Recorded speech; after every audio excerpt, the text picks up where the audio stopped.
provide a bit of balance, we've got a private sector panel. So first up, I will introduce Henry Kardonski.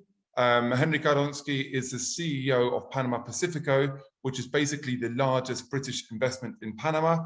It's also an incredible project if you ever get the chance to visit. It's like a brand new city that's being built just across the bridge from the capital city. So Henry Kardonski, it's a great pleasure to welcome you to the panel. Thank you, James. It's great to be here. And then I guess Ernesto's point about promoting Panama, that's probably something you do every day at Panama Pacifico. But let's start with education. Is human talent a challenge in Panama? I think we have to summarize the strategic grid of Panama. And everybody's mentioned logistics and maritime businesses, tourism, nearshoring or manufacturing, services related to manufacturing, and services related to business process outsourcing. Those are the four keys of Panama. Now, the challenges around those, James, are education, obviously, infrastructure, transparency, and bureaucracy. All solvable. And why haven't we solved it? We need to start thinking as a country on cross-sectional initiatives. We're not really good at that. And companies, even today, the ones that really get good at being cross-sectional can perform much better. And it's my experience during the pandemic, I turned Panama Pacifico into cross-sectional organization, and we moved much faster. So I'll give you an example. The canal and logistics. You asked me, Dr. Vasquez, should the canal be concentrating on its business or should be cross-sectional in different activities? It's very clear that the management of the canal should be concentrated on its daily activity. That's the responsibility. But there's a board of the canal and there's a minister of canal affairs, okay, which is a ministry position.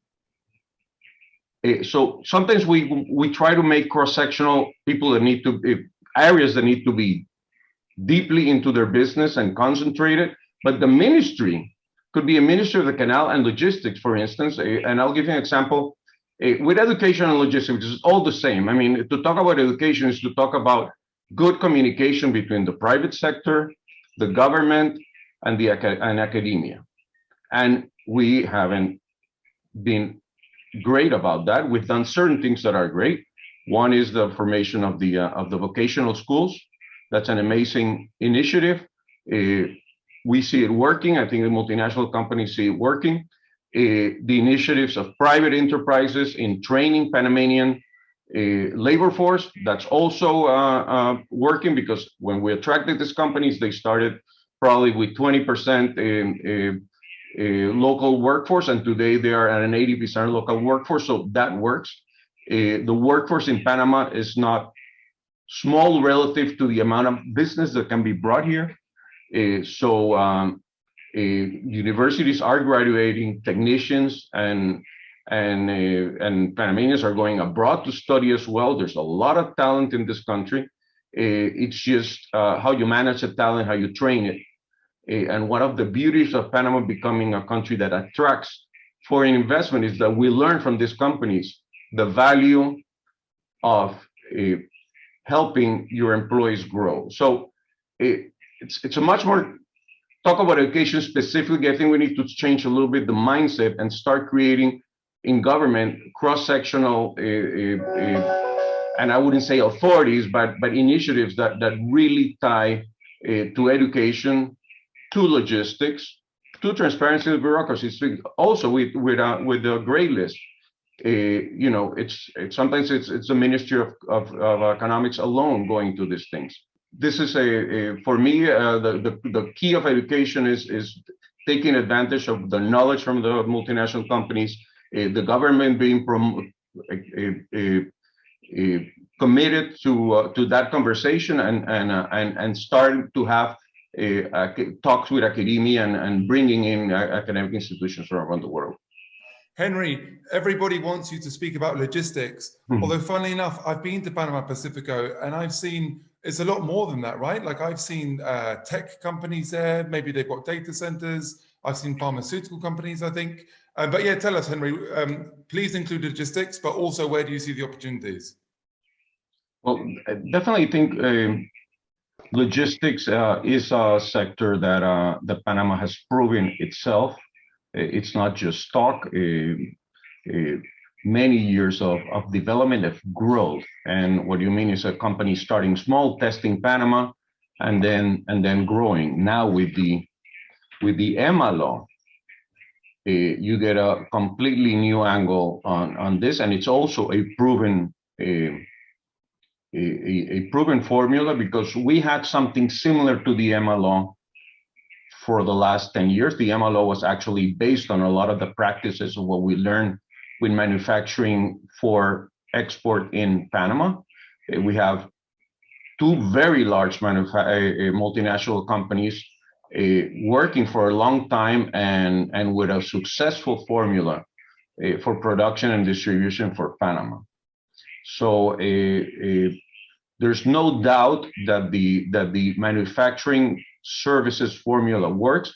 And then after that, we have at least 50 cases of a medium-sized and large companies with our multinationals, which are doing a regional distribution from Central America and the Caribbean. And more, Panama is recognized not as a hub for Caribbean and Central America, but as a hub for the whole of Latin America.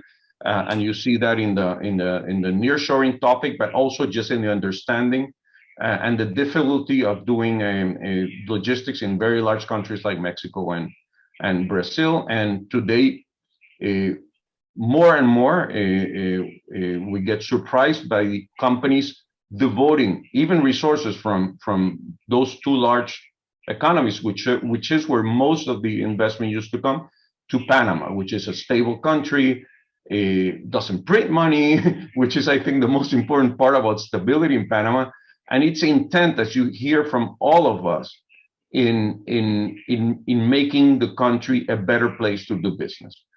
I think you've heard today both the private sector and the public sector and the canal in between talking about our intent, our interest, and our compromise, our commitment to fix the small things that could make us be a creator of value.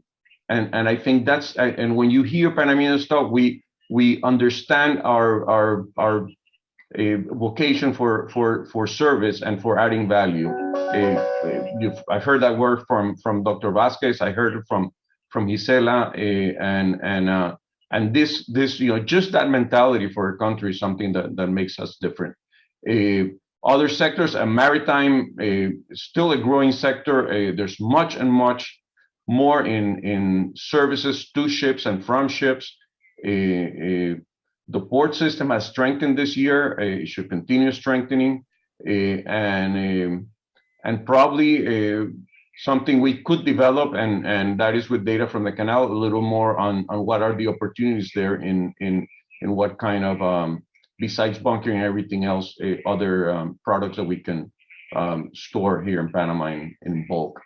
From the perspective of technology, Minister Vergara showed us where we are with connectivity, and that's still, and the government is also intent in looking at technology. Panama needs to bring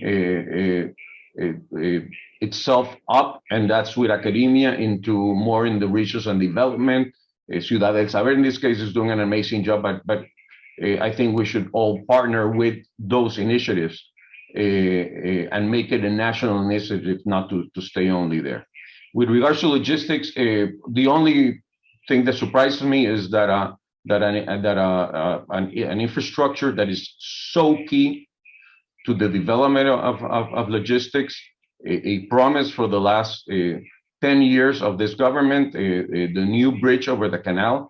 We talk about connectivity, but we have an issue every day in the afternoon, in the morning with people moving from the east to the west of Panama. I'm surprised that this year the government did not commit to a project that's already been awarded and bidded out and had been started and stopped. That is like a major message that if we continue with that project, we as a country are committed to what we say. And I will close with that. Henry, very, very simply, Henry, what are the advantages of Panama as a logistics hub? Panama, it's on its way to becoming. It is, and it's becoming better at a hub for the region. I won't repeat again the things that were said. I will only put one more thing, which is even in the judicial system, we've changed half of the judges in the Supreme Court.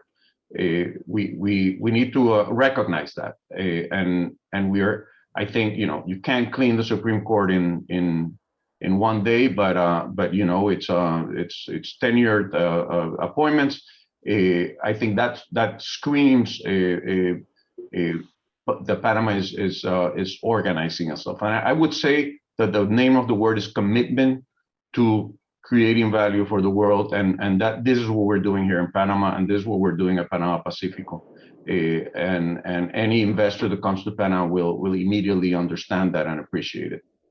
That is excellent. Thank you so much, Henry. Thanks to everyone, and hopefully this is a great year for Panama. Thank you.